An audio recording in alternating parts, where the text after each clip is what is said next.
Olá pessoal, tudo bem? Sejam bem-vindos à nossa aula. Nessa aula a gente vai falar sobre análise de risco na prática. Vamos lá. Então, antes de a gente iniciar, pessoal, antes de começar a falar o que é análise de risco, vou contextualizar um pouco. Análise de risco é uma das primeiras etapas no processo de adequação de uma máquina. Então, a primeira etapa, lógico, é você fazer a lista de máquinas e equipamentos, que é você ver quais todos os equipamentos que existem no Parque Fabril, e depois nós viemos com a análise de risco. A análise de risco ela tem o objetivo de a gente avaliar quais as medidas necessárias para implantar naquela máquina para adequá-la à NR12. Para isso, a gente tem que usar algumas metodologias, que é o que a gente vai ver aqui nessa aula. Nessa aula eu separei, pessoal, uma análise de risco de uma máquina de empacotar, tá? No específico do setor de empacotamento, mas eu gosto de frisar o seguinte: a análise de risco ela pode ser feita de três maneiras para apresentar esse documento. Primeiro, é você fazer em um documento só a análise de risco de todas as máquinas de uma empresa, tá? Não faz tudo num documento só. Segundo, tu pode fazer por setor, toda a análise de todas aquelas máquinas daquele setor, e outra é fazer individualmente por máquina. O que eu recomendo? Recomendo não fazer em um documento só todas as máquinas, porque em caso de uma fiscalização do Ministério do Trabalho, o auditor pode pedir para você apresentar essa análise de risco. E consequentemente, se a indústria não tem todas as máquinas adequadas, ele pode pegar ali já fazer uma fácil visualização das máquinas que estão fora da NR12. Então, não recomendo, até porque hoje o Ministério do Trabalho, os auditores do caso do trabalho, eles estão tendo um bom senso no processo de interdição. Então, normalmente, quando ele vai fazer uma visita numa empresa, eles procuram, não são todos, né, pessoal? Não são todos, mas eles tendem a quê? A verificar um setor só ou algumas máquinas para não inviabilizar que aquela empresa uh, adeque todas as máquinas. Porque o que acontece? A NR12, né, pessoal? Eu costumo dizer que a NR12 é um bebê no Brasil. Por quê? Porque é recém que a gente está iniciando o processo de adequação em muitos setores.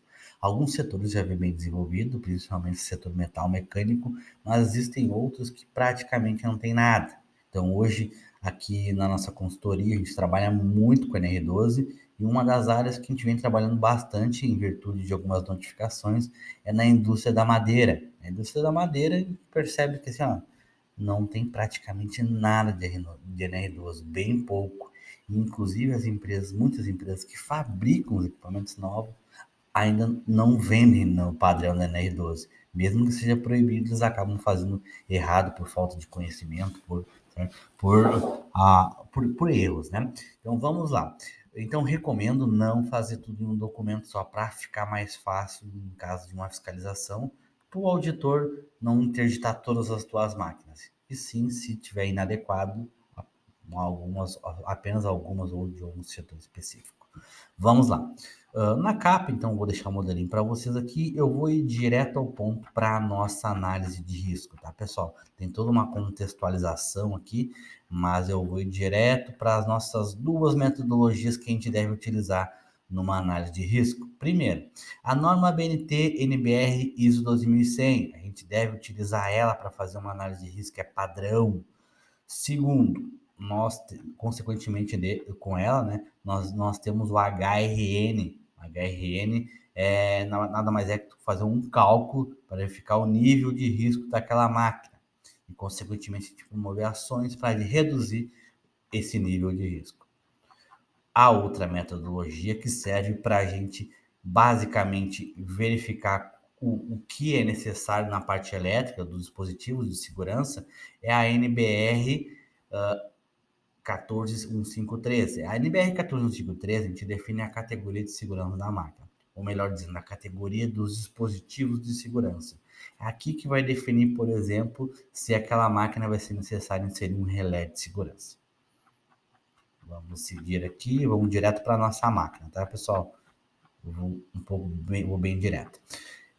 No setor de empacotamento, a gente tem uma máquina lá que é uma empacotadora. Ela acaba realizando embala o produto. Nesse caso aqui, embala grão, no caso arroz. Nessa máquina aqui, pode ver que eu trouxe algumas vistas dessa máquina, vista frontal, lateral, onde tem o painel, os quadros de comando, traseira, e trouxe algumas fotos do ao painel aberto, dos dispositivos, justamente para mim contextualizar a minha análise de risco. Então vamos lá. O que que a gente percebe aqui nessa máquina? Essa máquina, consequentemente, ela tem aqui dentro algumas partes móveis, uma guilhotina, onde existe o risco do colaborador perder, esmagar ou perder um dedo. Vocês podem ver que aqui ela é aberta, ó. O cara consegue acessar a mão por baixo aqui, ó. A máquina tem na porta, ó, reparem, ela tem esse dispositivo de segurança, é uma proteção móvel, né? Ela tem relé de segurança, conforme a gente pode ver aqui no painel. Ela tem um botão de emergência, mesmo que não esteja com o fundo amarelo, mas ela tem. Tem a chave geral, certo? Tem um botão de rearme. Então, ela tem tudo certinho, exceto alguns detalhes. E um detalhe é o quê? Essa falta de proteção aqui na frente. Só que essa falta de proteção, ela pode acarretar o quê? Esmagamento dos dedos, tá? Pode causar um esmagamento. Outra coisa que a gente, quando a gente analisa, a gente vai ver mais em detalhes em outras aulas, a máquina aqui foi verificado que lá que ela não tem aterramento, então existe o risco de choque elétrico. No processo de categorização, tá? Foi utilizado, lógico, a NBR 14153. Então, que acabou dando categoria de risco 3. Vamos analisar junto, vamos fazer a categorização de risco juntos. Deixa eu pegar aqui a nossa tabelinha. Vamos lá. Lá o resultado foi S2, F2, P1. S2 por quê? Porque o ferimento lá pode ser sério, pode perder o dedo da pessoa, certo? Pode perder, não pode, o risco lá não é um ferimento leve, e sim sério. A frequência, é raro estar frequente contínuo, o trabalhador, é raro estar em contato com aquela máquina, tá, o contato é frequente, naquele caso é frequente, o operador está sempre no lado da máquina, então é frequente, F2. Então deu S2, F2 e P1 ou P2. O P1 é que tu consegue evitar o perigo sob condições específicas e o P2 é quase nunca possível. Então nesse caso aqui é possível em algumas situações, então seria P1. Pessoal, o que eu recomendo que a gente tenha um cuidado, assim, muitos profissionais acabam meio que padronizando algumas situações de botar a categoria de risco 4. Não vejo necessidade em muitas máquinas, tá? Só quando tem alguma normativa obrigando, mas que a maioria das situações não é o caso. Então, categoria de risco 3 vai ter relé de segurança e já é o suficiente para garantir a segurança desse tipo de máquina. Só se é uma máquina que você nunca, quase nunca possível, consegue evitar o perigo, tá?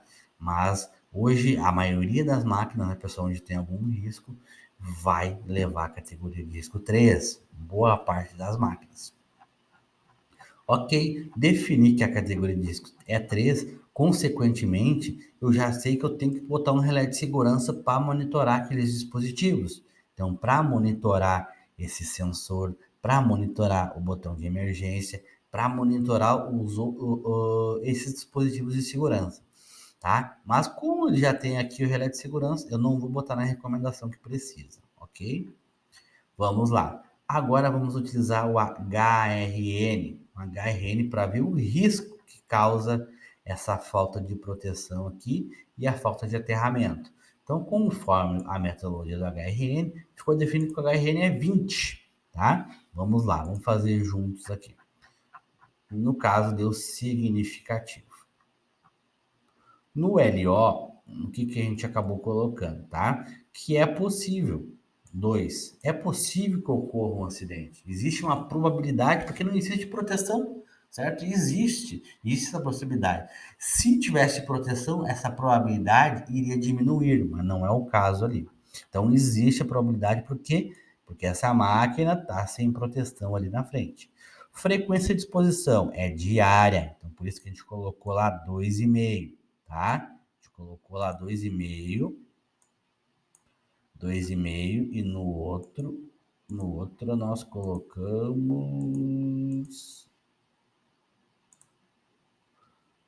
colocamos 2. Então, 2, 2,5. E no grau possível de lesão, nós acabamos colocando 4, porque pode acontecer uma perda de um dedo, pode ter a amputação de um dedo naquela máquina. O número de pessoas sob o risco, nós colocamos uma, porque o 1 refere a uma ou duas pessoas, que é o máximo que vai ter ali operando aquela máquina. Então, consequentemente, o HRN deu 20, que 20 no caso representa significativo. Vamos na tabelinha da HRN aqui, significativo. Então, o que acontece? A gente verificou que aquela máquina precisa de algumas coisas. Consequentemente, a gente verificou que o HRN deu 20. Nós temos que fazer ações para que o HRN diminua. Então, agora, o segundo item aqui, a gente coloca as recomendações. E uma da recomendação é a gente inserir túnel de proteção embaixo das portas frontais, conforme figura abaixo. Então, olha, reparem, é importante vocês fazerem isso para o cliente bem visual, viu, pessoal?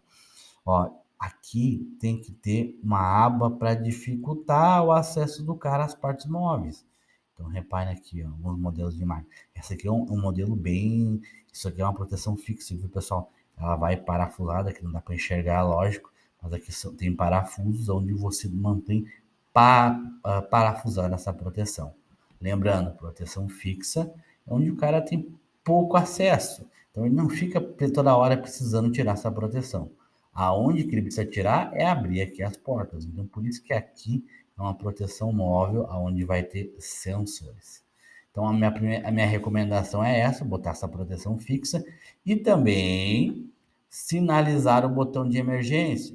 Sinalizar o botão de emergência, porque reparem, ó, o botão de emergência não está sinalizado. Então, é um erro. E também outra recomendação é a gente fazer o aterramento dessa máquina, fazer o laudo de aterramento. O laudo de aterramento, pessoal, é um defeito. Normalmente, assim, a boa parte das empresas acabam não fazendo laudo de aterramento, né? Empresas de pequeno e médio porte, né? Então, é responsabilidade de vocês, profissionais especialistas de NR12, recomendar que seja feito o laudo de aterramento, e justamente porque isso tem que compor o laudo final. É o que a gente vai ver em outras aulas aí, nas próximas aulas, viu, pessoal? Esse documento vocês podem dar uma olhadinha, tem uma série de recomendações, mas basicamente é isso. Então, o que a gente verificou? Verificar o risco, tá? Apontar o risco na tabela, fazer a categoria de segurança, porque reparem que aqui, pessoal, deu categoria de risco de segurança 3, né? Eu não coloquei que precisa de relé de segurança. Por quê? Porque a máquina já tem. E eu já fiz, inclusive eu trouxe essa imagem para mostrar isso, ó. Aqui está o relé de segurança. Então é importante vocês terem esse conhecimento. Ah, Gabriel, mas tu não pediu sensor na análise de risco? Nas portas, não. Eu já verifiquei que tem. Lá no laudo, eu vou deixar bem claro isso. Não é o caso aqui. Eu vou deixar claro que existem relé de segurança, existem chave magnética, existe chave geral para bloqueio de energias perigosas e entre outras situações.